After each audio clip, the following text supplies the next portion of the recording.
ছিলাম আপনারা জানেন কৈখালি, আর কৈখালি রাকেশদা কি করছেন, মানে এটা কি, আপনি কি করতে চাচ্ছেন আসলে? মানে এইভাবে পায়রাকে রিকভারি করার জন্য ওই লোকের টাকা নিয়ে 3 তলা বাড়ি বাঁধবো, 3 তলা করে রেখেছি, আরো 3 তলা চাপাই দেবো। না মানে এতটা মানে এইভাবে মানুষের পাশে দাঁড়াতে পারে, মানে এক্সপায়ার যে আমাদের ভালোবাসার জিনিস সেকে ফিরে আনতে পারে এই একটা রাকেশ দা, উজ্জ্বল ব্যক্তি কৈখালি থেকে। মানে পায়রা প্রেমীদের কিন্তু কৈখালি বলে রাকেশ দা, আর রাকেশ দার কিন্তু একদম ল্যাবে, যেখানে পায়রার জন্য মেডিসিন দা কিন্তু রিকভার জন্য পায়রাগুলো সেখানে তৈরি করে।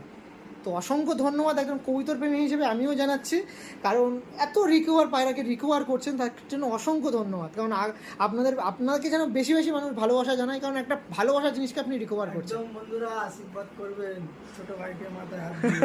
আর হ্যাঁ, শত্রুরাও আশীর্বাদ করবেন, যারা ভালোবাসেন, যারা সিনিয়র ব্যক্তি, যারা আমার সম্পর্কে কন্ট্যাক্টে আছেন তারাও আশীর্বাদ করবেন। বিশেষ করে আমার শত্রুরাও আমাকে আশীর্বাদ করবেন যেন আমি আরও এগিয়ে যেতে পারি, আরও আপনাদের কাছে 10 টাকা লাগালে খেতে পারি, আরও 10টা লোকের উপকার করতে পারি। এইগুলো আপনারা করবেন। ওকে, আর এটা তুই দিবি ইউটিউবে, ঠিক আছে? এটা কাটবি না।